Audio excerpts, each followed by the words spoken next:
buenos días, feliz comienzo de semana. Como todos los lunes los saludamos desde los estudios de la Presidencia de la República con nuestro programa Agenda Colombia. Ya estamos listos para llevarles a ustedes toda la información de lo que será la agenda para esta semana del Gobierno Nacional. Bienvenidos.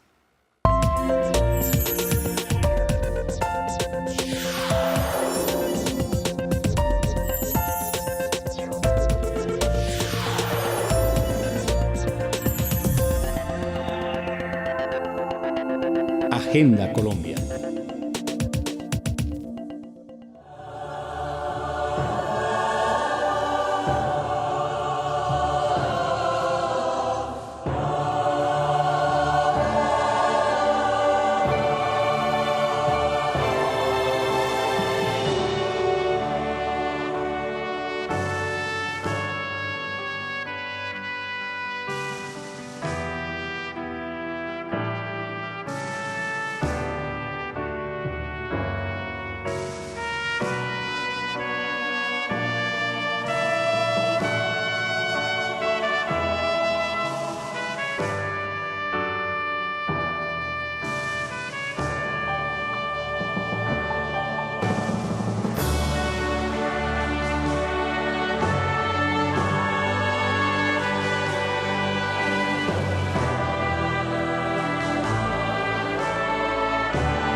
Hola, ¿qué tal? Muy buenos días. Bienvenidos a Agenda Colombia, un programa de la Presidencia de la República donde estaremos contándole toda la actividad del gobierno para esta semana que comienza y que contará con un invitado también muy especial, el señor Presidente de la República, el doctor Juan Manuel Santos, quien en unos minutos estará con nosotros. Muy buenos días, Karen. Muy buenos días, Andrea. Buenos Hola, días, muy buenos días, John Jairo. ¿Cómo amaneces? Hoy comenzamos muy bien, comenzando esta semana. Qué delicia el arranque hoy lunes. Y lunes comenzando mes, además, ¿no? Estamos comenzando el mes de septiembre, el mes del amor y la amistad. Espero que atiendan muy bien a sus novios, esposos. Claro que sí. Bueno, al novio y al esposo, Al ¿no? novio y a los amigos también, porque es el mes del amor y la amistad. Muy a los bien, compañeros de y trabajo ya se también. acerca el fin del año. Yo creo que ya pasando el mes de septiembre ya comenzamos a listar la Navidad, ¿no? Ya esto... No, espérese un Sí, poquito, porque sí. primero es Halloween, después... No, ya, eso ya comienza la Navidad, que definitivamente es la parte última del año. Y comenzábamos Agenda Colombia mirando esas imágenes que nos traen y nos llenan de recuerdos. Recuerdos, pues por una parte malos en sentido de esa crisis que vivió el país como consecuencia del fenómeno de la Niña, una situación que dejó más de 3 millones de damnificados. Pero también trae recuerdos muy buenos porque fue a través de una institucionalidad, una acción del gobierno del presidente Juan Manuel Santos, como a través de Colombia Humanitaria se dio la atención a estos damnificados. Una tragedia de esa magnitud hubiera podido haber generado cualquier otro tipo de problemas sociales y de orden económico en el país. Sin embargo, el gobierno en el año 2010-2011 asumió con toda la responsabilidad y el viernes anterior se dio el punto final, el cierre de ese Colombia Humanitaria que permitió atender esa situación tan crítica que se vivió en el país. Por eso comenzamos haciendo ese homenaje hoy aquí en Agenda Colombia a todo lo que fue Colombia Humanitaria y cómo el país, porque también se contó Karen y Andrea con el apoyo del sector privado, se consiguieron los recursos, la gente se solidarizó con los damnificados y se evitó de verdad un dolor para muchas familias que si bien resultaron damnificadas, pues la verdad es que la situación fue muy positiva. En ejemplo, Gramalote, que el propio presidente en ese evento del viernes anterior anunció que a finales del próximo año ya estará listo el nuevo pueblo. Pues así comenzamos pues esta Agenda Colombia. John Jairo, quería comentarle precisamente que este evento del pasado viernes fue un evento de cierre y rendición de cuentas de Colombia Humanitaria. Fue un evento bastante emotivo y cultural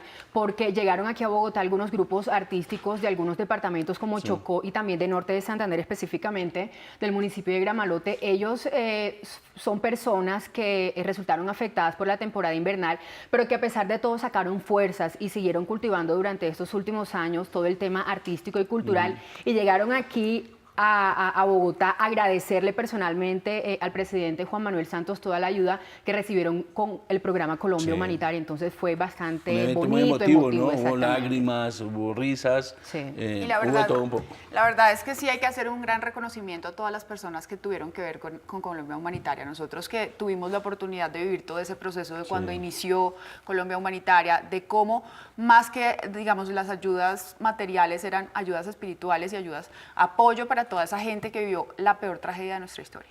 Así es, bueno, ¿y qué más tenemos en Agenda Colombia para hoy? Bueno, pues Andrea. John Jairo, tenemos un invitado muy, pero muy especial, que es por supuesto nuestro señor presidente de la República, Juan Manuel Santos. Estaremos también hablando del programa Más Familias en Acción, porque ya empiezan los pagos para que todas las familias estén muy pendientes de esos pagos y pues por supuesto estaremos contándoles sobre todo lo que tiene que ver con este gran programa y además vamos a hablar sobre la vacunación del virus del papiloma humano, que es el principal causante de cáncer uterino en las mujeres. Es una noticia muy importante que por estos días hemos oído hablar mucho y queremos que todos pues estén muy pendientes de toda la información que les tenemos sobre este tema. Bueno, pero además tendremos la historia de un joven artista becado por el ICETEX y mucha atención porque vuelve nuestra sección con el chef Florentino, así que Qué bueno, eso sí es una televidentes, maravilla. lápiz y papel porque es una receta deliciosa. No solo los televidentes, también yo estaba extrañando, Sí. porque he aprendido a hacer cositas con el chef muy económicas y muy ricas. Que lo sacan de apuros, ¿no? Sí, no, aprendimos.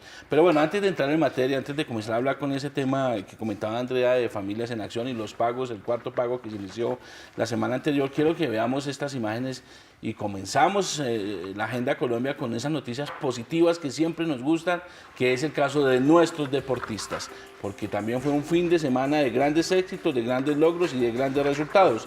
Nairo Quintana, pues como ya vimos, es el nuevo líder de la Vuelta a España, asumió el liderato en la novena etapa, en la etapa de ayer, que dio como vencedor a otro colombiano, a otro boyacense, que es Winner Anacona, del equipo Lampre, quien pues atacó en el penúltimo puerto y se paseó triunfante en solitario. Nairo Quintana es el nuevo líder de la Vuelta a España. Mire, precisamente Winner Anacona tiene 26 años y en esta novena etapa recorrió en total 185 kilómetros en 4 horas, 34 minutos y 14 segundos. Y a propósito de este gran triunfo, el presidente Santos escribió en su cuenta de Twitter lo siguiente: felicitaciones a Winner Anacona, vencedor hoy de la etapa en la Vuelta a España, y a Nairo Quintana, nuevo líder. ¡Qué orgullo! Pues además otro boyacense, otro paisano de nuestra compañera Andrea Olano, boyacense, ¿no? ¿Usted está orgullosa con sus paisanos? Pues son 3 boyacenses Debe los que estar están feliz. más o menos entrando en el top 10 de nuestros ciclistas allá en la Vuelta a España, así que definitivamente, como siempre, yo soy la más orgullosa de esta mesa de trabajo. No, pues imagínense, con esos resultados, porque además Miguel Ángel López, que es otro boyacense, se hizo ganador del Tour del Avenir, que es la carrera para ciclistas juveniles más importante del mundo. El joven logró defender de manera dramática, fue una carrera al final bastante luchada, sufrida, dura, y en el último día pues logró coronarse como campeón Miguel Ángel López. John También Jairo, hubo pues Twitter del presidente, ¿no? a propósito también el presidente Santos escribió en su cuenta en Twitter: felicitaciones a Miguel Ángel López, campeón del Tour del Avenir. Los triunfos de nuestros deportistas nos llenan de alegría y de verdad que nos llenan de mucha alegría. Son no solamente los ciclistas, todos los deportistas los que semana tras semana nos han dejado nuestro país, el nombre de nuestro país muy en alto, y hoy hay que darle muy buena energía porque hoy también hay una prueba muy importante que es la prueba contra el reloj de 34 kilómetros para Nairo. Entonces, muy buena energía para que él siga ganando. Muy atentos a todos sus paisanos boyacenses que dejan muy en alto el nombre de Colombia. Ellos por el ciclismo, y usted, Andrea, deja muy en alto el nombre de los boyacenses por lo bonita que es, y es una muy buena representante boyacense aquí en la Agenda Colombia y en la Presidencia de la República. Pero bueno, entremos ya en materia y comencemos a hablar de un tema de una importancia social y de una sensibilidad social muy grande, como es el programa Familias en Acción.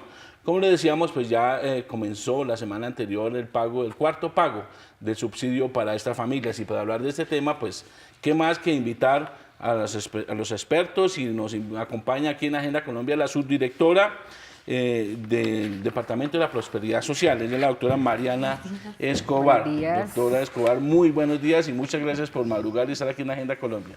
Muy buenos días, Karen, Andrea, John Jairo. Buenos días a todos los televidentes que nos ven esta mañana. Bueno, ¿qué significa el inicio del cuarto pago para Familias en Acción? Orientemos un poco a la gente de qué estamos hablando. Bueno, el inicio del cuarto pago de Más Familias en Acción es muy importante porque primero estamos haciendo efectivos los pagos entre el 26 de agosto y el 15 de septiembre a 2.739.000 familias que se encuentran activas en el programa.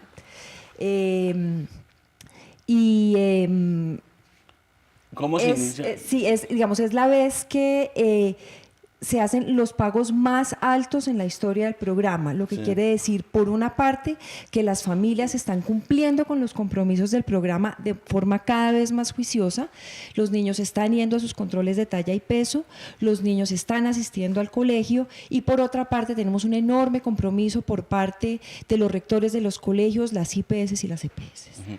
Bueno, estamos hablando de esos pagos. ¿Cómo se realizan esos pagos? La gente, pues obviamente los que están en Familias en Acción saben cómo lo hacen, pero un poco para contarle a los colombianos, porque no faltará los problemas que se comienzan a presentar, eso siempre lo vemos, es que se congestionan las sucursales bancarias, la gente comienza a protestar porque hay mucha fila, popular fila en Colombia.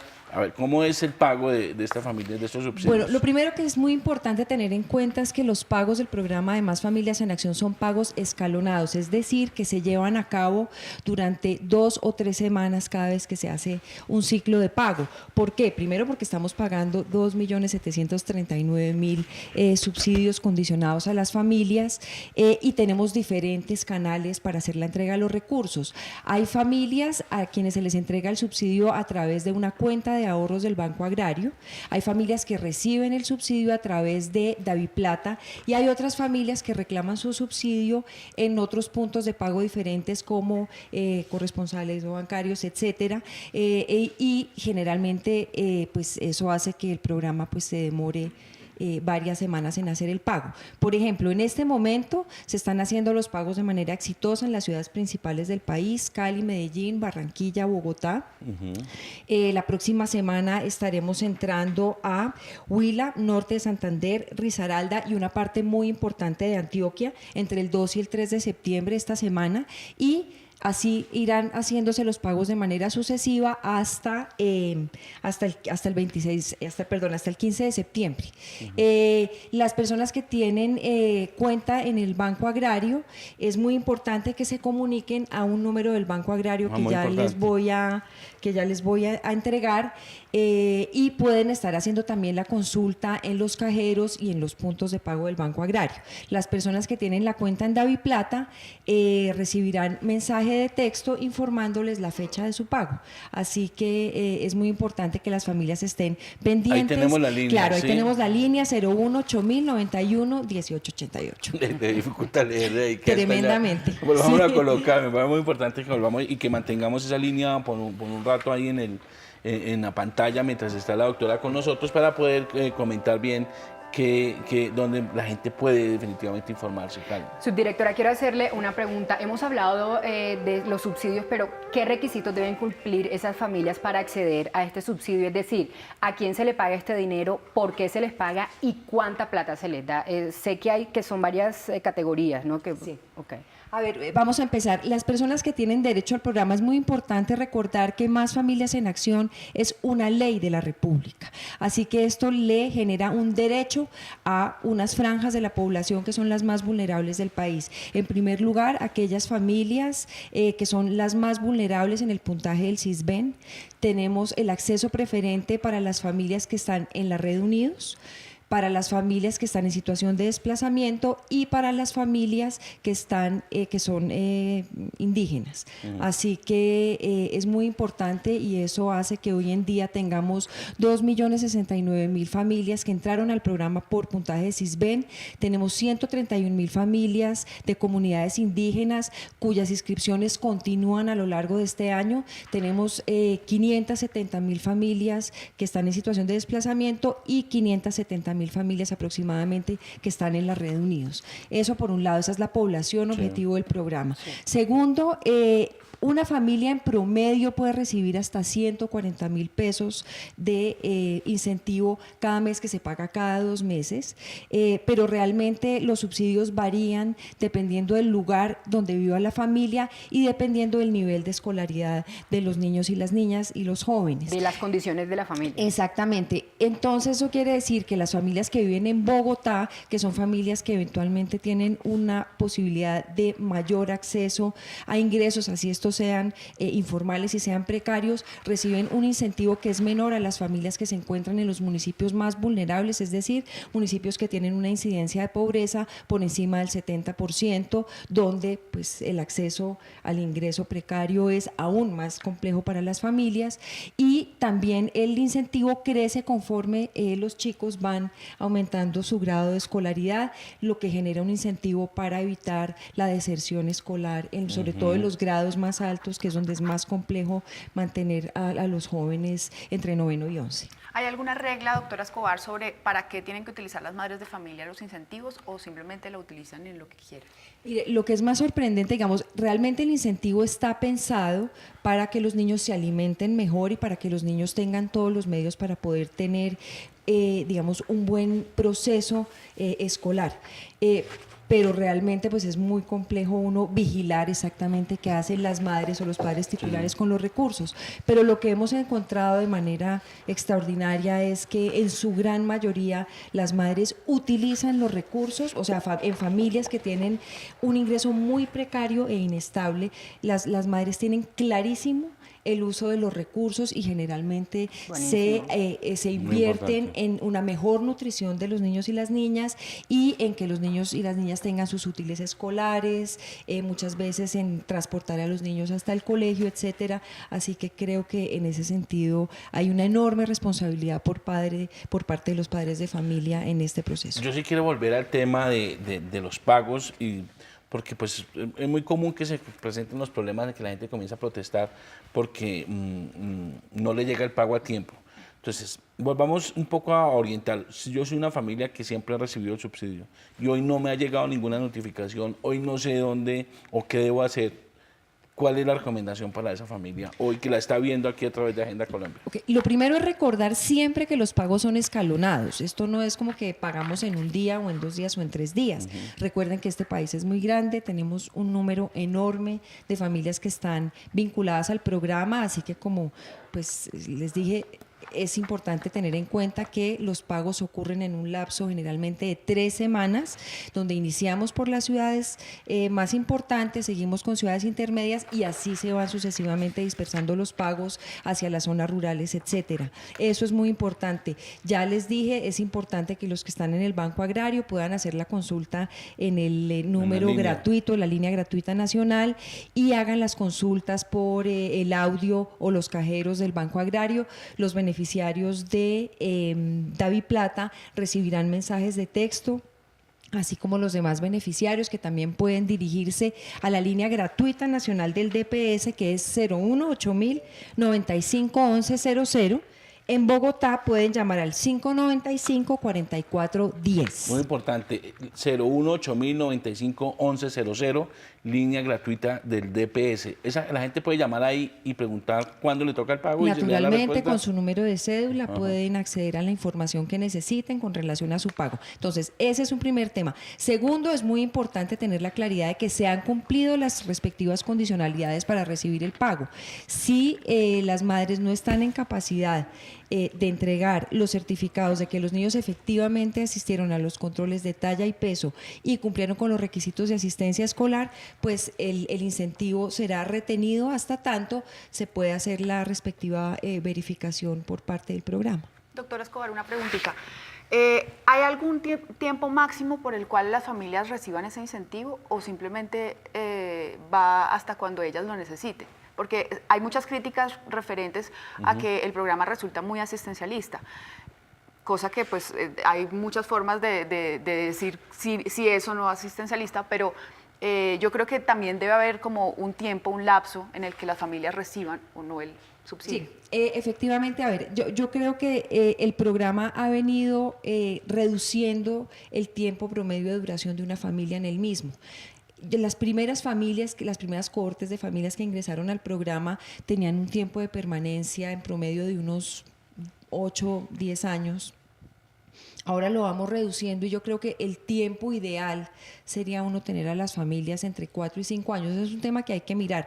Lo que sí es muy importante es que la gran apuesta de reducción de la pobreza de este gobierno es no solamente entregar un programa como Más Familias en Acción, que muchos critican de asistencialista. Yo creo que obviamente en el corto plazo pues es un programa cuyo incentivo sí alivia la situación de un ingreso precario en las familias más vulnerables, pero que en el largo plazo sí ayuda a construir capital social, porque hace que los niños estén bien alimentados, que los niños asistan a su ciclo escolar completo. Así que yo creo que en ese sentido tiene un gran impacto, pero lo que es más importante es tener en cuenta que este gobierno ha buscado también fortalecer su estrategia de superación de la pobreza con programas que son los que le van a dar la sostenibilidad a las familias en términos de generar ingresos propios que sean sostenibles en el tiempo, los programas de generación de ingresos por la vía de la generación de empleo. Recordemos que el país ha venido en un proceso de reducción sostenida del desempleo. Tenemos una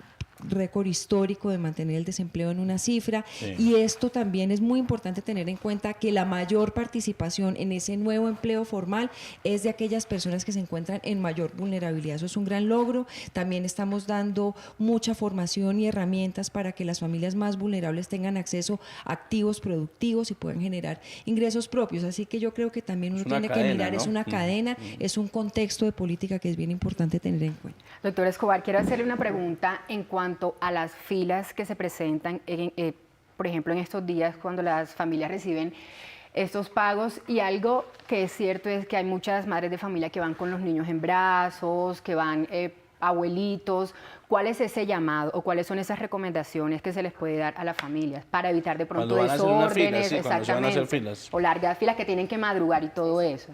Yo hago un llamado muy importante a... Mire, no hay que hacer fila, no hay que hacer fila, porque existe el temor y hay muchas veces el voz a voz de que si las madres o los padres titulares no van a reclamar o a sacar del cajero a retirar su incentivo, el gobierno lo va a recoger nuevamente, porque uno piensa que entonces no lo necesitan. Esos recursos son de la familia, son un derecho de la familia, y ese recurso puede reposar en las cuentas. De hecho, es muy importante que repose en las cuentas, ya sea la cuenta de ahorro del Banco Agrario o en el DaviPlata, porque también estamos buscando fomentar la cultura del ahorro. No es necesario retirarlo, lo pueden sacar del cajero en cualquier momento. Pueden ir a las oficinas en cualquier momento. Los recursos son de las familias, no son del gobierno, así que yo hago un llamado para que no congestionen, digamos, el sistema bancario en las ciudades donde se entregan los incentivos, que no lleven a los niños,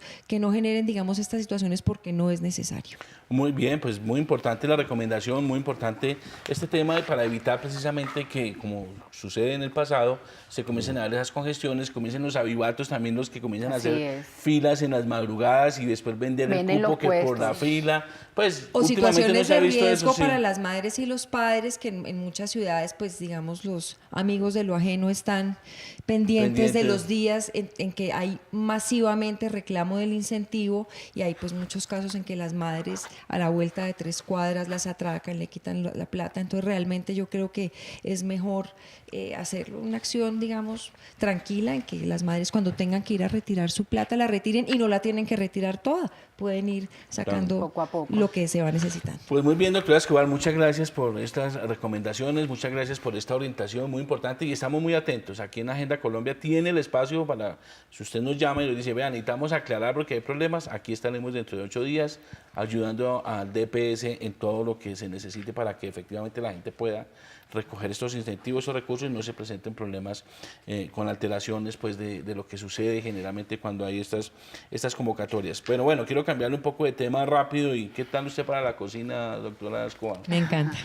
¿Cocina usted? Sí, mucho, me encanta. Ojalá tuviera más tiempo para cocinar más, pero me gusta muchísimo. Pues aquí en Agenda Colombia tenemos una sección que hoy le vamos a sacar un poco más temprano, teniendo en cuenta que en pocos minutos estará ya con nosotros el presidente Juan Manuel Santos, donde estaremos hablando de diversos temas de la actualidad nacional. Quiero invitarla a ver esta nota de nuestro invitado, nuestro chef. Chef invitado, Florentino Rincón. Florentino Rincón, es un chef del SENA que va y busca precisamente A una madres familia, beneficiarias. madres beneficiarias de programas de DPS, de casas gratis, y en una casa de un nivel de estrato pues bajo, se puede mostrar cómo se pueden hacer cosas deliciosas con un presupuesto pequeño. Veamos la nota del chef invitado.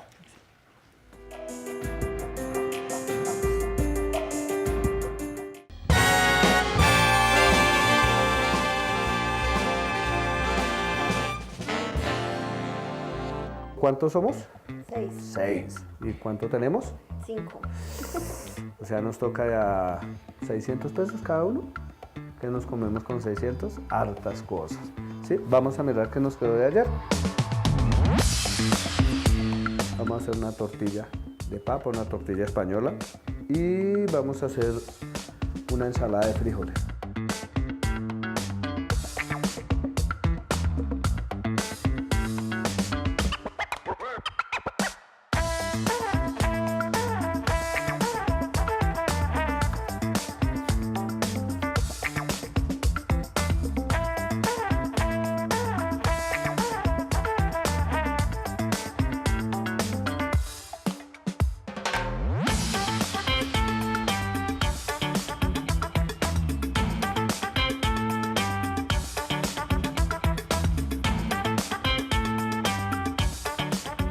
Señora Janet, ya tenemos listo prácticamente el 50% del mise en place, entonces ahora nos vamos a cocinar.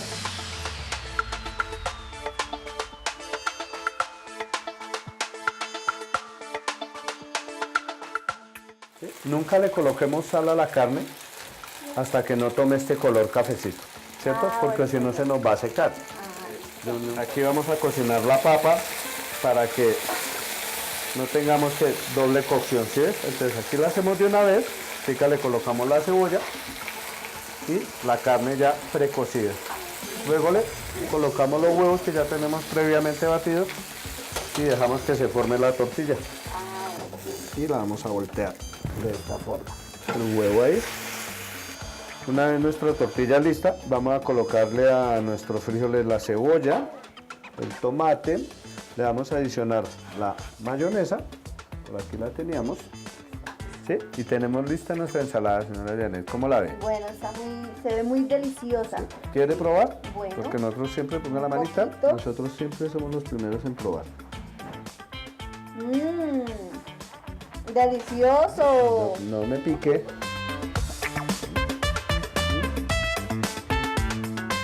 La sensación no es que llene, sino que alimente, ¿cierto? Entonces, tiene buena proteína, tiene azúcares, tiene carbohidratos, tiene verduras, entonces creo que es más que suficiente para una persona.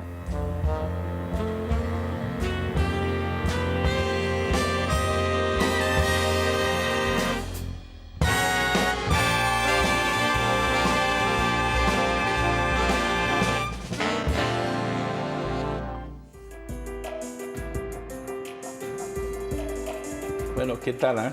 ¿Cómo les quedó la tortilla? ¿Cómo quedaron antojadas? Se o ve no? rica, hay que probar a ver cómo nos va. Yo en la casa, pues yo me defiendo, Yo entonces le apuesto voy a... que ustedes dos ninguna de las dos cocinan. Estoy Ay, absolutamente yo yo, soy seguro. Jairo, es experta, que pero me no me ha defiendo. aceptado la Absolutamente invitación porque segura. si no... Además, a mí me encanta la comida española, pero me mata. O sea, Sí, es la no más como la rica de comida todas. española, Esa tortilla definitivamente. se veía. Yo voy a tratar de prepararla en mi casa y les cuento Yo creo cómo que me va. Karen, su mayor éxito son los huevos revueltos. Eso, el O desayuno. el sanduchito. Un sándwich. El sanduchito El de jamón y jamón y queso en la máquina. Y... Pero además la sección renovada, ¿no? Con nueva ¿qué imagen, tal? divina. Con toda la... Me Aquí encantó. hay un editor, ¿cómo es que se llama? Mechas, es que no me puedo aprender el nombre. Julián. El Mechudo Julián.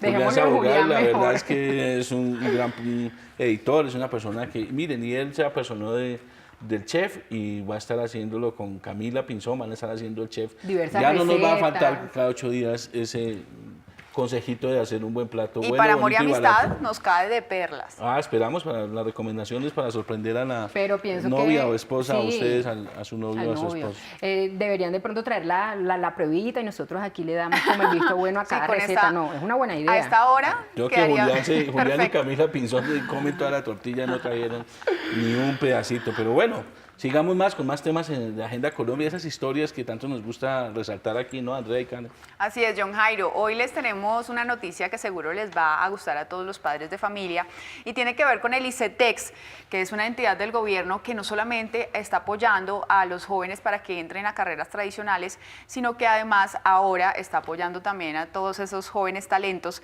que quieren o pueden o tienen algún talento innato que pueden explotar para las artes. Así es, Andrea. Mire, este programa va dirigido a jóvenes entre 18 y 28 años que se destaquen por algún dote artístico y que estén interesados en estudiar en el exterior. Nosotros aquí en Agenda Colombia conocimos la historia de un joven beneficiado con este proyecto.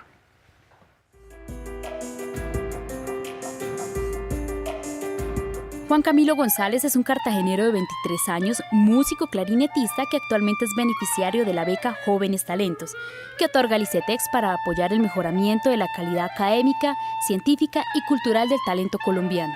El ICETEX, y eso es una entidad del gobierno, entonces hay que decirlo, gasta dinero, pero para buenas causas.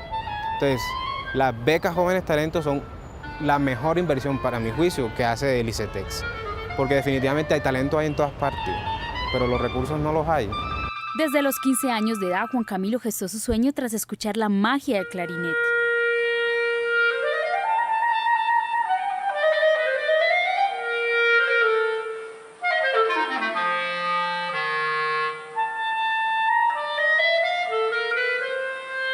Y empecé tocando piano, pero yo creo que no era tan bueno para el piano. Entonces después una amiga mía estaba tocando clarinete y le dije que me dejara tocar un disquito por ahí que yo me sabía en la flauta dulce, para decir era lo mismo. Era la canción de un vallenato de Iván Villazón del Desafío, imagínate. Entonces fue muy chévere porque lo pude tocar, no sé qué. Ahora sabe que su vida dio un giro de 180 grados con la beca del ICETEX y va camino rumbo a estudiar en el Longy School of Music of Bard College de Boston. Porque es lo que sé hacer, quiero hacer y anhelo hacer siempre. Entonces, afortunadamente, llegó, bueno, afortunadamente lo digo porque pude llenar la aplicación y mandar todos mis documentos. Pretendo ser el clarinetista principal de una orquesta sinfónica profesional en el mundo y ser director titular de otra.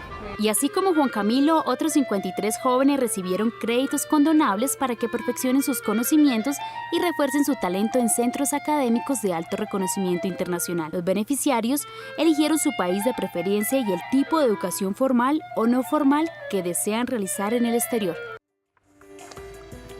Pues muy bien, miren, yo no sé a ustedes, les da la misma sensación de ver como este caso de este estudiante, como en Colombia definitivamente hay tantas oportunidades y pues gracias a Dios ya con este espacio en Agenda Colombia las podemos contar, pero miren, en cultura, en educación, el tema del deporte, ¿cómo pasan de cosas buenas en este país y ya si no nos damos cuenta, ¿no? Así es, John Jairo. Mire, yo aquí anoté una frase que dijo Juan Camilo. Él dijo, talento hay en todas partes. Desafortunadamente, recursos no los hay, pero con oportunidades como esta, este chico Juan Camilo ya se va para Boston, en Estados Unidos, a estudiar. Así que es una muestra de que sí se puede y que sí hay oportunidades que da el gobierno para que la gente siga desarrollando todos esos talentos. No, y además pues con los créditos ICETEX son muchas las posibilidades que se abren para uno poder estudiar, para uno desarrollar sus carreras, para uno poder avanzar en materia de educación. Definitivamente no hay como el tema de esas oportunidades de educación.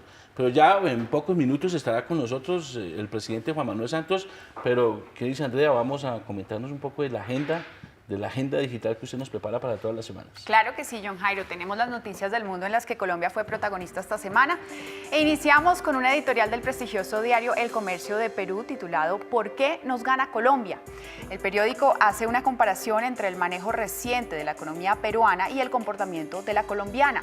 Afirma que nuestro país ya está en la recta final para ingresar a la organización que reúne a las 34 economías más desarrolladas del mundo, la OCDE, organización a la que el Perú quiere ingresar en el año 2021. El medio resalta las reformas que viene tomando Colombia para facilitar la inversión, gracias a las cuales logró cerrar el 2013 con una inversión extranjera de 128.000 millones de dólares frente a los 76.000 millones obtenidos por el Perú. Nuestra economía, como siempre, ya es un modelo a seguir en toda América Latina. Y nos vamos para Brasil, en donde el diario de ese país, Folha de Sao Paulo, publicó un artículo comentando el fortalecimiento de la producción de café en nuestro país. Colombia vuelve con fuerza en el escenario internacional del café. Así se titula la publicación, que cuenta cómo después de un periodo de renovación de áreas sembradas de café, el grano llegó a tener en el mes de julio la mayor cantidad de producción colombiana para ese mes en 16 años. Escuchen bien, 1.200.000 sacos de café producidos y 800.000 exportados en junio. Esas cifras contrastan con las del mismo mes de 2011, cuando la producción no alcanzó ni siquiera a la mitad. Muy buenas noticias para todos nuestros cafeteros colombianos. Y continuamos con más información aquí en Agenda Colombia. Así es, Andrea, pues mire, ya en breve estará con nosotros aquí el presidente Juan Manuel Santos, pero antes de nuestro invitado especial, quiero que veamos esta nota, esta historia de un grupo de personas víctimas de la violencia que en su proceso de duelo decidieron coser telares. A través de esta actividad, pues narraron todo lo que vivieron durante hechos violentos muy fuertes en Las Brisas, en la vereda Las Brisas, en el departamento de Bolívar, Cali. Sí, John Jairo, mire, precisamente uno de estos telares, el primero que hicieron, se titula Mampuján, Día de Llanto, está en proceso de donación y hará parte de la colección del Museo Nacional. Además, quiero contarle a usted y a todos los televidentes que será expuesto próximamente en la Sala de Memoria y Nación, que se espera abra sus puertas en el próximo mes de diciembre.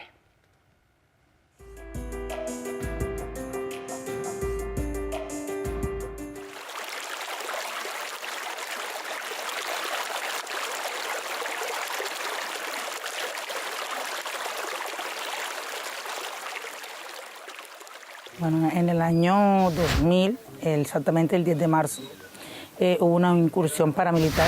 El grupo Héroes de los Montes de María ingresó y desplazó a toda la comunidad. Fueron 245 familias, aproximadamente 1.500 personas. Ingresaron los paramilitares por Mampuján, o sea, este sitio, y reunieron a todas las comunidades en la plaza. De ahí preguntaron dónde quedaba Las Brisas. Se llevaron a unos muchachos secuestrados para que les mostrara el camino hacia Las Brisas. Y de repente, pues uno de ellos recibió una llamada y dijo, nos ordenan que no les hagamos nada, pero váyanse. Se llevaron 7 personas, 7 de los nuestros, se los llevaron hasta acá arriba a Las Brisas. Y llegaron a las 4 de la mañana. A las 5:45 sacaron a todos los hombres de la vereda Las Brisas, sector del Tamarindo, y los reunieron en varios sitios estratégicos, en el cual comenzaron a masacrarlos a uno por uno. De ahí comenzó el desplazamiento tanto de Mampuján como de Las Brisas en ese entonces, el 11 de marzo del 2000. Sabía hacer colchas de retazo, pero en desorden. Las colchas de retazo que siempre hemos hecho, le decimos nosotros la sábana de tirita. Nosotros le llamamos la sábana de tirita. En casa de cualquier afrodescendiente tú consigues una sábana de tirita. Entonces en el patio de mi casa, ahí sentados, pensamos, ¿por qué no hacemos como unas historias verdaderas? Que la gente se vea reflejada en esa historia con la tela. Y comenzaron muchas mujeres a plasmar y a llorar cosas. Por ejemplo, hubieron abusos sexuales que la gente nunca ha querido contar, algunas no hemos contado. Hubieron cosas y salieron cosas, Dios mío, y comenzamos a plasmar cosas fuertes y dijimos, bueno, vamos a pasarlo a la tela. Para una región o una localidad darse a entender, tiene que haber un suceso. Desafortunadamente, en estos momentos, el suceso que se ha presentado es un suceso negativo. Y aquí, desafortunadamente, por una situación de esa negativa, estamos mostrando a la comunidad, pero también estamos mostrando lo bueno de la comunidad. Y a través de eso se puede recuperar el tejido social que hubo, de esa ruptura de ese tejido social que hubo en la época. Actualmente se está recuperando poco a poco, con sus trabajos de memoria, el trabajo de los estelares que está haciendo Mampuján. Y ahí comenzamos entonces a tejer lazos de confianza.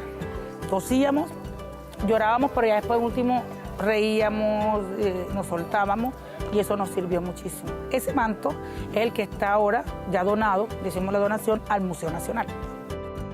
Yo les digo a ellos, de la tierra pisada por las botas de los victimarios y regada por la sangre de las víctimas, debe nacer o nace una nueva esperanza. Y esa es la nueva esperanza que nosotros estamos sacando adelante.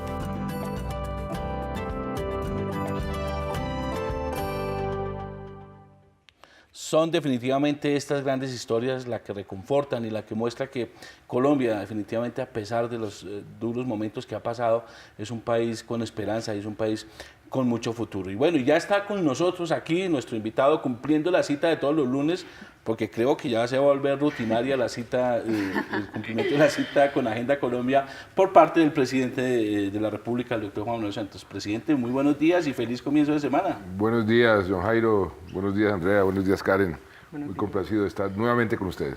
Bueno, pues presidente, aquí lo tendremos todos los lunes a las 7:30 de la mañana. En la medida que su agenda lo permita, siempre tendremos un mensaje del presidente con nosotros.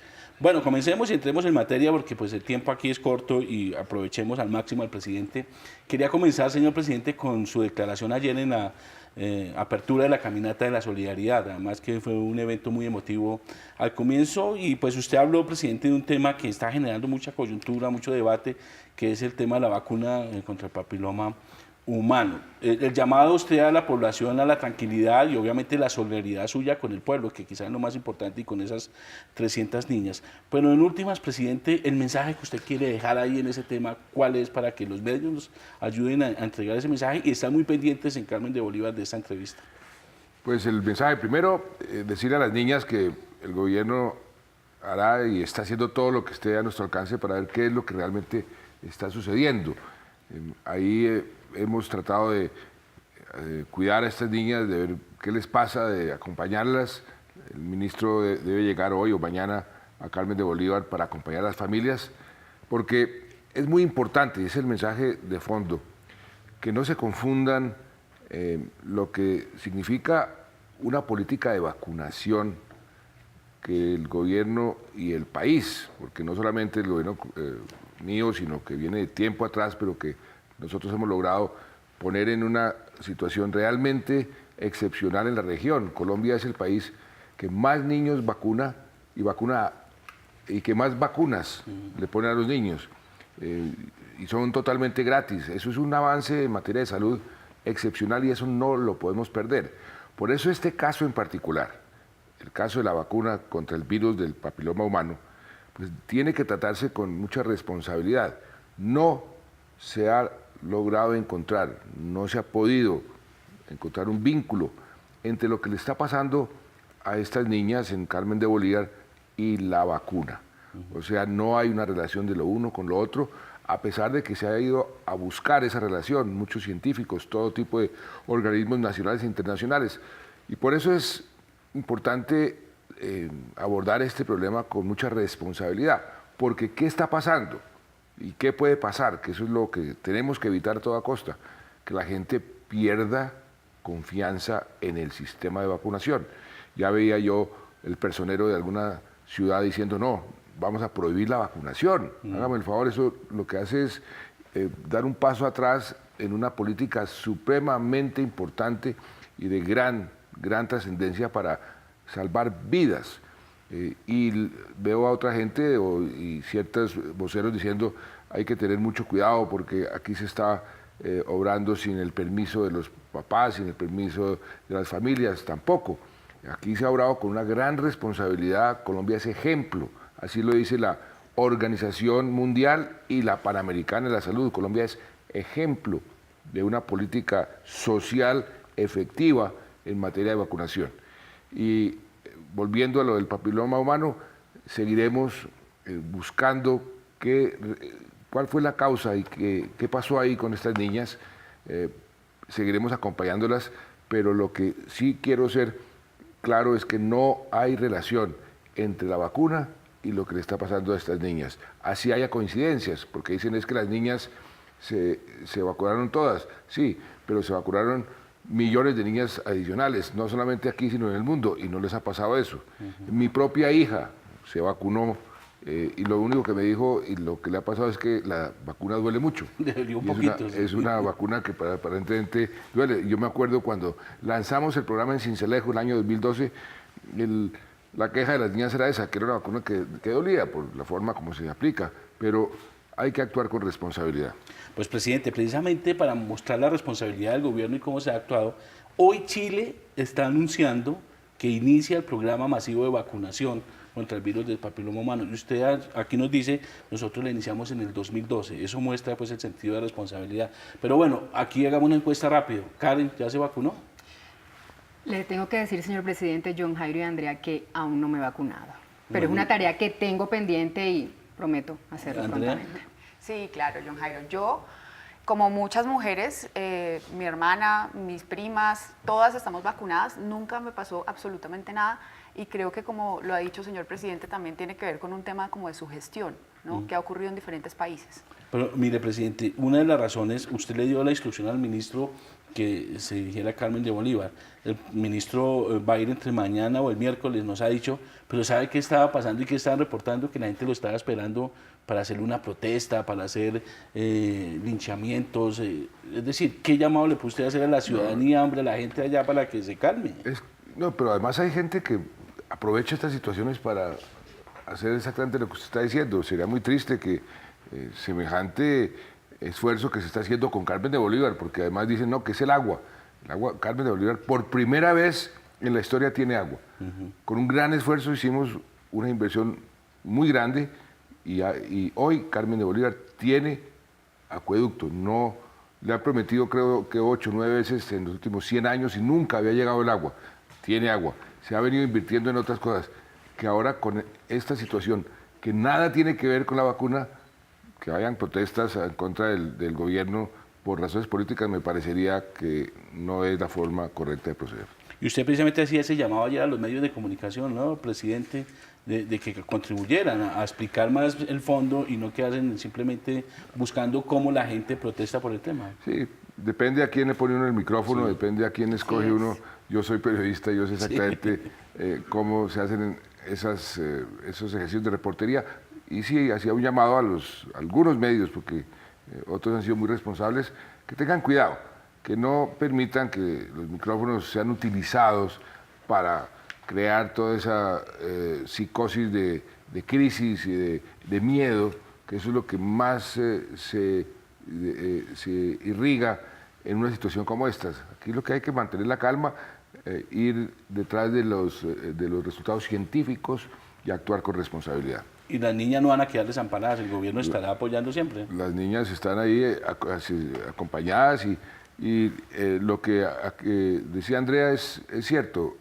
Lo que hemos logrado detectar, según los técnicos, es que se ha presentado una especie de situación de una sugestión colectiva y hay casos muy similares que se han presentado con las vacunaciones masivas en Australia, en Taiwán, en otros países.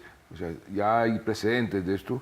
Estamos investigando si eso puede ser lo que sucedió en Carmen de Bolívar, que allá pues puede perfectamente generar ese tipo de sugestión colectiva por circunstancias como las que estamos viviendo. Pues presidente, lo invito precisamente para cerrar este tema, lo invito a que veamos este informe que preparamos aquí en Agenda Colombia, que teníamos previsto para hoy, sobre qué dicen los expertos sobre el tema pues, de esta vacunación.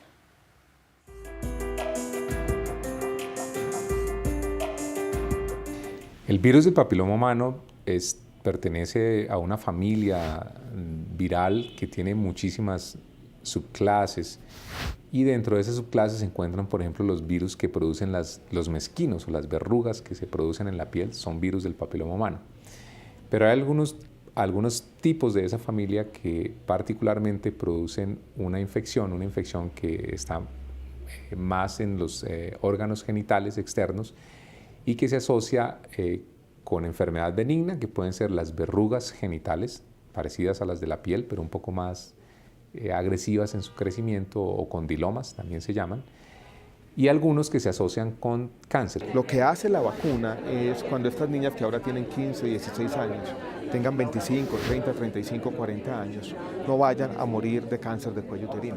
Se han aplicado millones de dosis en el mundo, porque una vez se demostró esto, pues la OMS, valorando esa eficacia y la seguridad de la vacuna, no solo autoriza su uso en programas de salud pública, sino que además de ello promueve su uso en programas de salud pública. Nosotros con toda seguridad podemos afirmar que la vacuna que se ha adquirido y se ha distribuido, se ha utilizado en Colombia, cumple con los estándares internacionales y tenemos suficiente evidencia científica a nivel internacional para sustentar eso. Nosotros invitamos a la población colombiana a que piensen sobre todo en la salud y no se dejen llevar por toda una cantidad de mala información que existe. El peligro grande que se tiene es suspender la vacuna. Eso sí tendría efectos nocivos sobre la salud pública.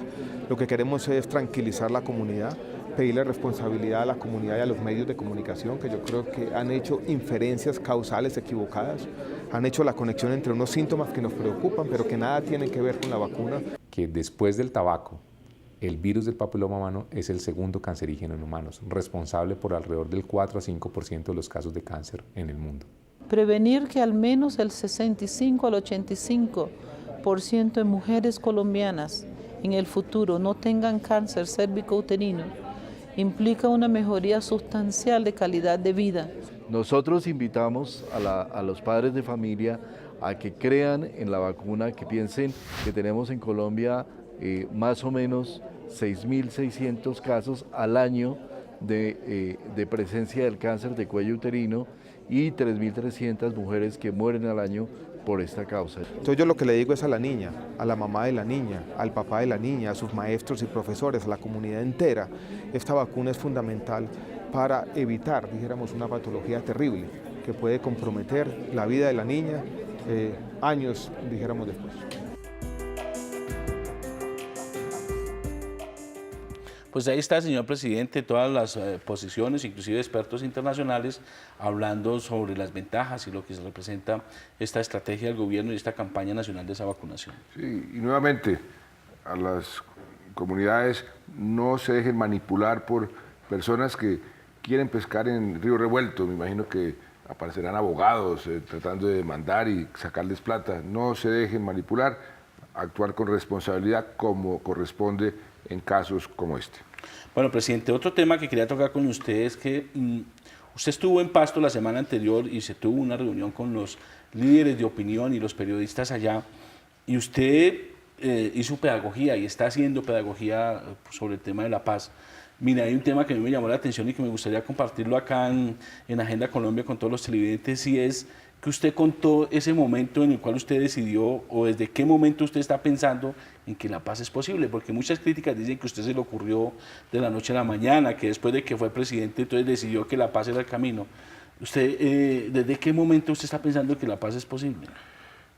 Desde hace mucho tiempo, John Jairo, desde que yo regresé de Londres y me metí al periodismo, desde ese momento estoy pensando en que este país no puede seguir viviendo en guerra.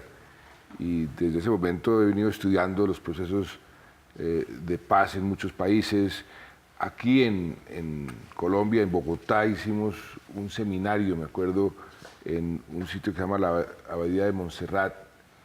Trajimos a una de las personas que ayudó a hacer la paz en Sudáfrica, a un señor Adam Kahani, a hacer un escenario de cómo podríamos comenzar a ponernos de acuerdo en lograr unos comunes denominadores que nos llevaran a la paz. Eso fue en los años 80. Y desde entonces he venido pensando en la paz. Cuando fui ministro de Defensa, pensaba en lo que estaba haciendo era para buscar la paz. En todo proceso, la paz requiere unas circunstancias especiales que tienen que estar presentes como en todo hecho histórico. Las circunstancias se presentan, se aprovechan esas circunstancias y suceden los hechos.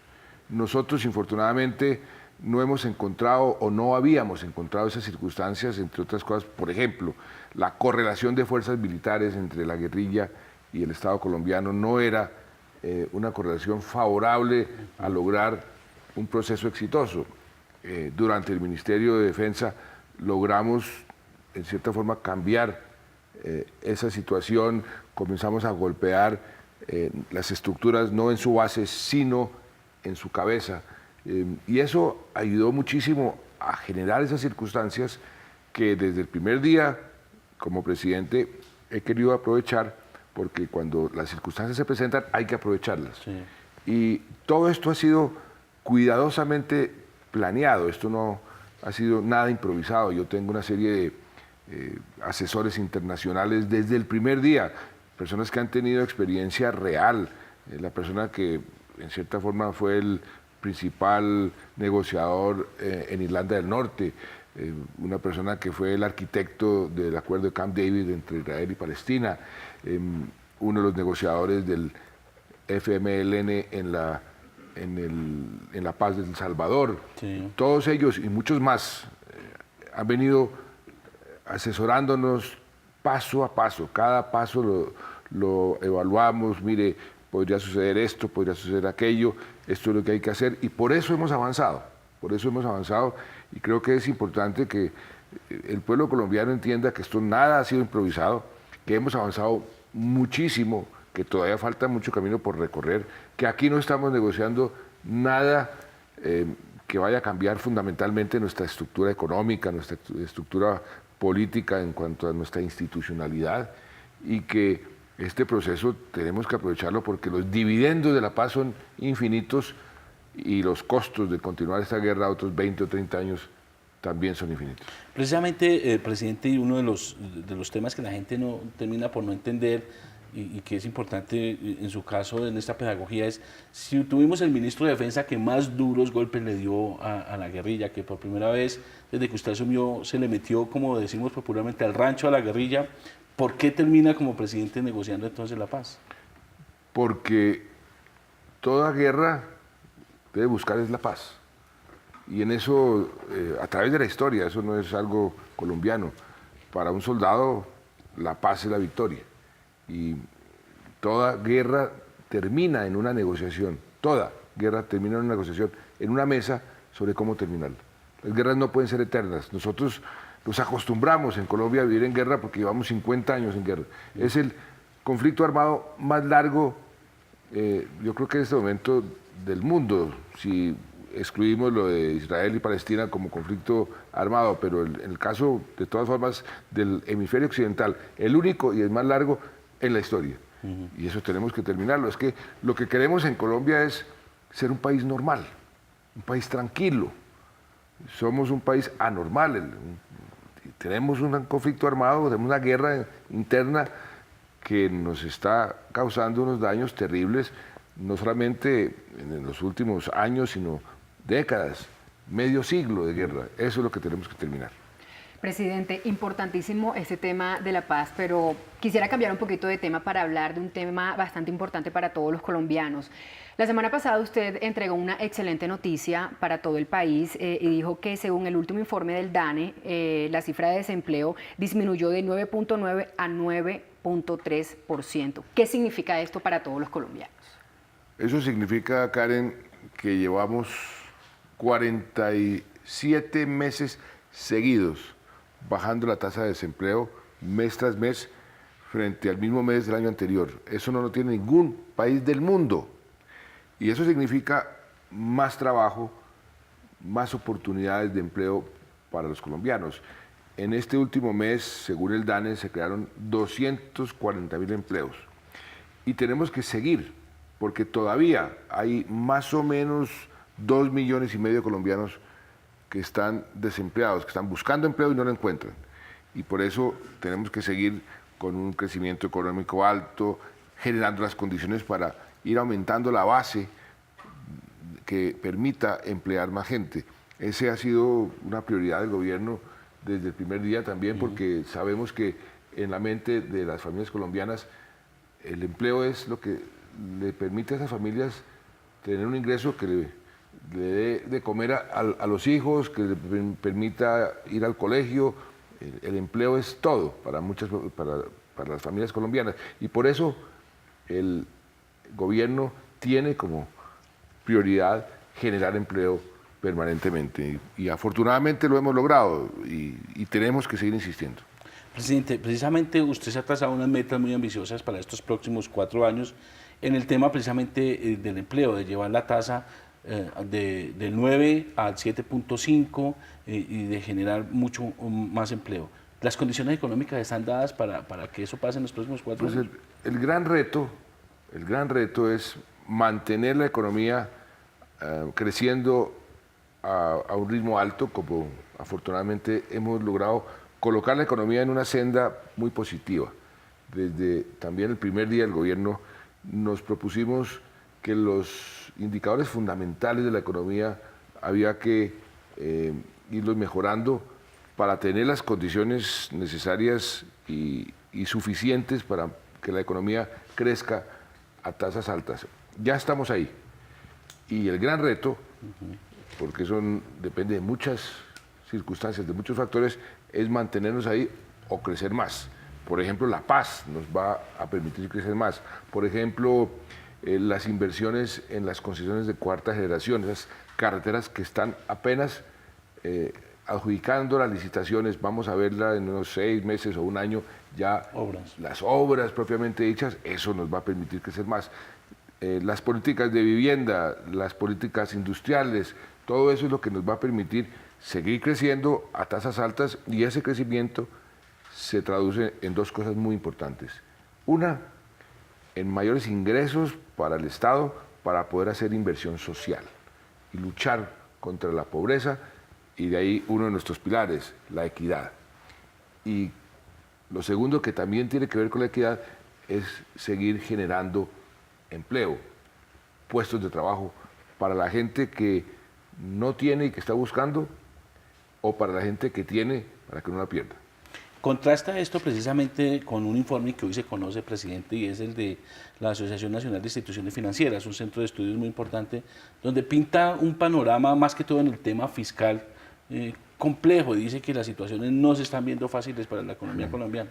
Pues mire, don Jairo, ANIF es conocida por sus pronósticos negativos desde hace muchísimos años. El propio presidente de ANIF, me acuerdo, desde que estaba en la Junta del Banco de la República, le decíamos, pero ¿usted por qué es tan pesimista? Hay gente que es pesimista en la vida, otra gente que es optimista, pero uno cuando está en una posición como la de presidente de una institución, de un gremio como el de ANIF, también tiene que tener cierto cuidado en sus pronósticos. Por ejemplo, le voy a dar un ejemplo de muchísimos. ANIF el año pasado decía que el crecimiento máximo iba a ser del 3.8%, siempre decía que ese crecimiento iba a ser inferior a lo que decía el gobierno. El crecimiento resultó siendo el 4.7%. Entonces, si instituciones como ANIF se comienzan a predecir el desastre, y él ha sido, y él lo sabe, porque esto no es algo nuevo, cuando voy a las asambleas del ANIF le digo, bueno, ¿cuál es su pronóstico negativo este año? Inclusive el doctor Luis Carlos Sarmiento, que tiene pues mucho que ver con ANIF, se ríe cuando yo le digo cómo va nuestra ave de mal agüero, en el sentido de que siempre pronostica un desastre económico.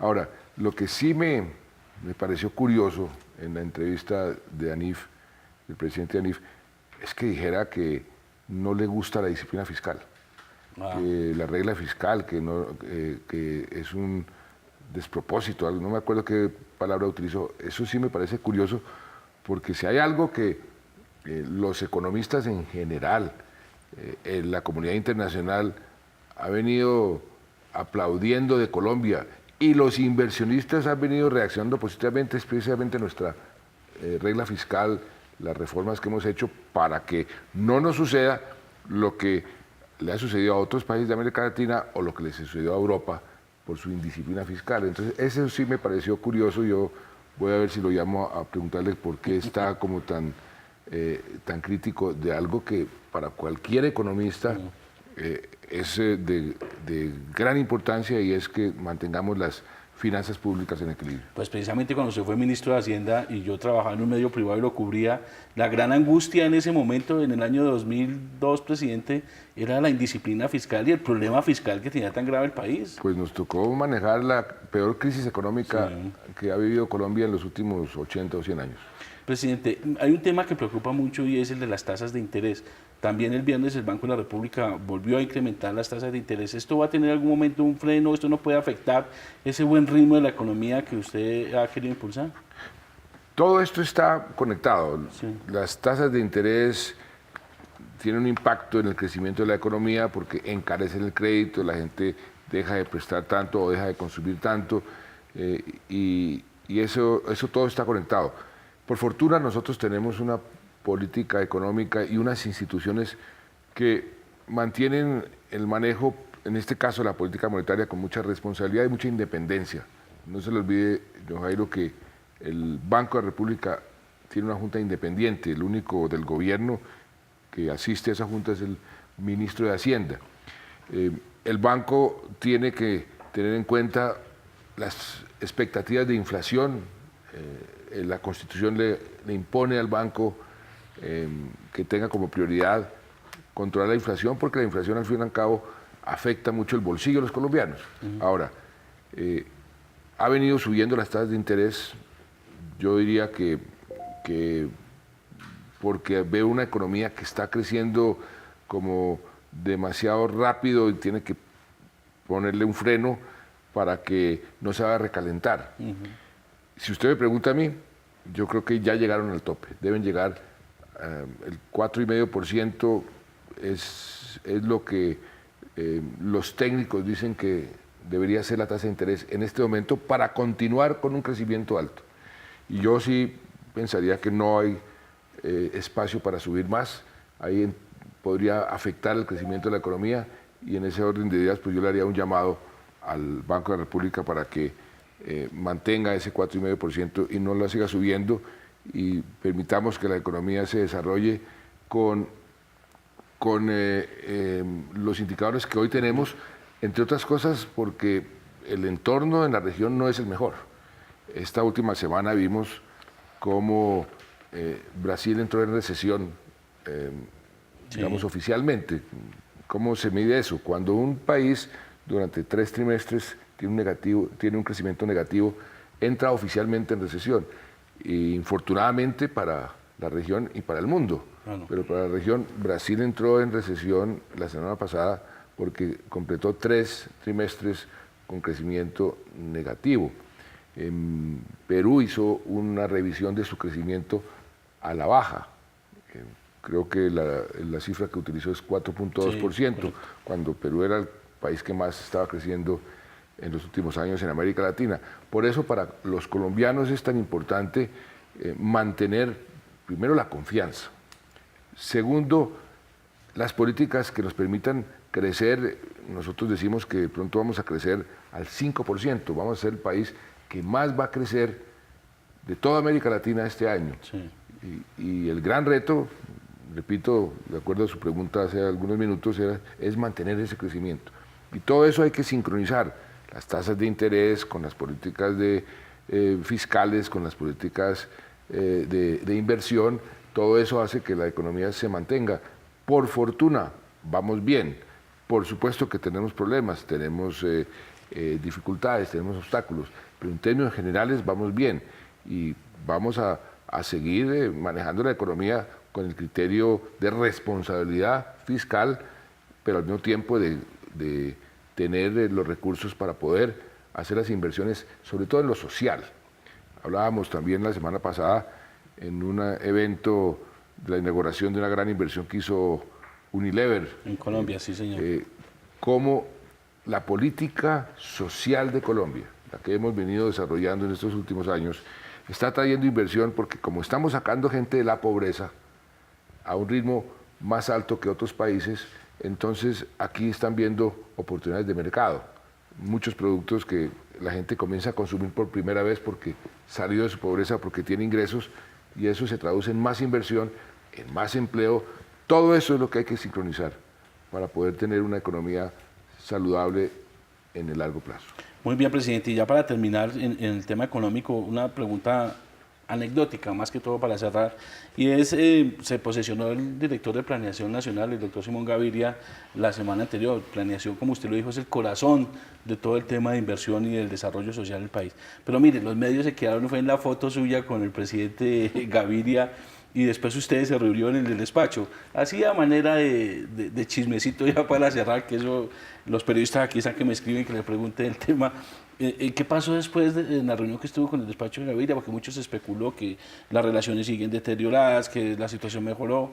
¿Qué le podemos contar a los colombianos y a los periodistas que están chismosos pendientes? ¿Usted es un hombre felizmente casado? Felizmente casado, sí, señor. ¿Y usted a veces no tiene diferencias con su esposa? Sí, seguidas, claro. Y no de pronto se sientan, mire, no sigamos peleando con esto, sigamos para adelante. Sí, así se arreglan las cosas, ¿no? Así es como hablamos con el presidente Gaviria, tuvimos una diferencia normal dentro de la política en torno a la Contraloría General de la República, que es una posición supremamente importante, pero ya dejamos atrás esa diferencia y tenemos que seguir trabajando juntos. Yo tengo por el presidente Gaviria un gran respeto, una gran admiración. Es una persona que nos ayuda y nos puede ayudar muchísimo hacia el futuro. Y su hijo va a cumplir una gran labor. Vamos a trabajar juntos. Planeación es una institución importantísima. Él es consciente que tiene que mantener y reforzar toda la parte técnica de planeación y que planeación, para esa visión que tenemos de Colombia en paz, planeación tiene que jugar un papel importantísimo en la proyección del posconflicto. Colombia con equidad. Planeación juega un papel fundamental en todas las políticas sociales de la lucha contra la pobreza. Y mejor educada, planeación también juega un papel fundamental.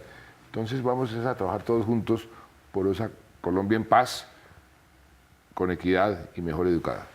Pues muy bien, presidente, muchas gracias por estar de nuevo en la Agenda Colombia y como lo decíamos, ojalá podamos tenerlo todos los lunes acá comentando estos temas. Mire lo chévere que es hablar así y más de economía otra vez, qué rico volver a sentarse uno a hablar con usted de economía. Yo me acuerdo, para ustedes dos, John Jairo era el que me cubría cuando yo era ministro de Hacienda, que me tocó asumir el ministerio en el peor momento económico en la historia reciente de este país, de los últimos 100 años. Unas reformas muy duras que nos tocó pasar en el Congreso, pero fíjese, John Jairo, haga un recuento. Las reformas que hicimos en ese entonces son las reformas que hoy nos tienen con una economía muy sólida. Y yo me acuerdo que usted me preguntó, entre otros periodistas, ¿qué le ofrece al pueblo colombiano, recién nombrado ministro de Hacienda en el año 2000? Y yo le dije, por ahora no puedo ofrecerle sino sudor y lágrimas. Y ese fue un titular de Díaz. Porque yo sabía que había que hacer reformas duras, pero reformas que después trajeron grandes beneficios. Presidente, pero era muy preguntón en las ruedas de prensa. No. John Jairo, además cuando uno no le daba la chiva o le daba la chiva al otro, se ponía furioso. Entonces. Complicado. Recuerdo, presidente, y usted lo menciona también como anécdota cuando usted hizo la reforma de las transferencias en el Congreso, que sí que le costó sudor y lágrimas, de verdad. Protestas en la Plaza de Bolívar. Usted tiene una anécdota porque a usted lo quemaban en la Plaza de Bolívar, hacían muñecos o fotos y las quemaban. Sí, pues mis hijos estaban muy chiquitos, entonces yo llegaba a las 10 de la noche a la casa cuando no tenía debate en el Congreso y mis hijos a veces me preguntaban, papá, ¿por qué te queman en los noticieros de televisión? Porque entonces eran las fotos mías y las quemaban. Entonces, para no preocupar a mis hijos, ya no, les decía yo, eso es un homenaje a su papá, porque el humo sube al cielo, ¿no? Y allá está el humo con Dios. Entonces mis hijos, bueno, sí. Sí, así era, esos fueron los momentos que pasaban, esas grandes reformas que tuvo que hacer, lo recuerdo muy bien cuando era ministro de Hacienda. Presidente, de nuevo, muchas gracias por estar en Agenda Colombia y quiero dejarlo con estas imágenes que lo vi a usted muy emotivo el viernes en el cierre de Colombia Humanitaria. Aquí comenzamos la emisión de Agenda Colombia mostrando esas imágenes de usted con las botas puestas, con su chaqueta roja, recorriendo el país en esas emergencias durante 2 años. Y permítame, ya que menciona Colombia Humanitaria, mire, lo del viernes fue algo inédito, algo muy sui generis en Colombia. Comenzamos algo y lo terminamos, lo cerramos oficialmente, y con éxito. El esfuerzo que se hizo, el gobierno, y no solo el gobierno, muchísima más gente, sector privado, comunidad internacional, para afrontar el peor desastre natural que Colombia ha tenido en toda su historia. Fue un gran esfuerzo y que las cifras están ahí, el balance está ahí. Eso fue un acto muy, muy importante, porque además dejó un legado muy importante. Pues estuvo en ese evento aquí en la Casa de Nariño el grupo Gramalote Vive, que es esos jóvenes que estuvieron al ritmo de rap cantándole, y después cuando usted estaba en su discurso vimos a la niña, a la líder de este grupo llorando, y en la revista Semana, en una entrevista que le hicieron, decía que lloraba de verlo a usted y de cómo usted hablaba de ese pueblo y cómo usted se comprometía a sacar adelante el pueblo de Gramalote, presidente. Así es que yo sobrevolé Gramalote el día después de que se destruyó, un pueblo destruido, y un pueblo lindísimo, con un carácter especial, y inclusive hacía un chiste, que era un pueblo muy conservador, y que la estatua, ahí había una estatua de Laureano Gómez, entonces yo decía, no, tranquilos que yo les mantengo esa estatua, que no sé...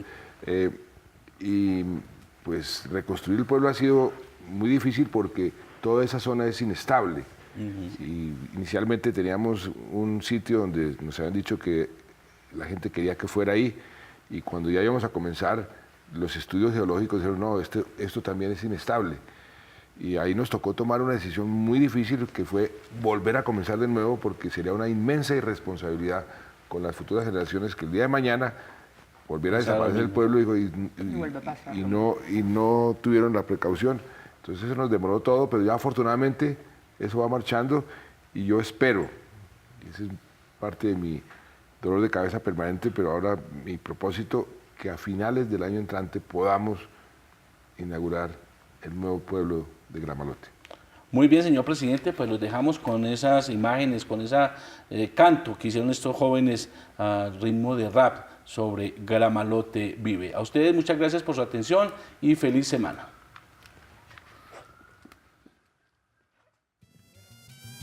Esta canción va dedicada con mucho cariño para el señor presidente Juanpa, como dice doña Mechi, y para su querida esposa Tutina. Gracias.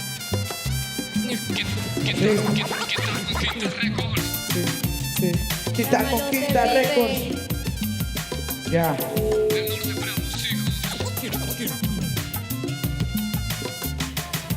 La mañana de aquel viernes no pasaba por mi mente. El aviso del peligro era real e inminente. Con angustia vi llorar toda mi gente. El caos y el desespero se sentía en el ambiente. Las casas se derrumban y veíamos con asombro tantos años de trabajo convertidos en escombros. No entendíamos qué pasaba, estábamos desesperados.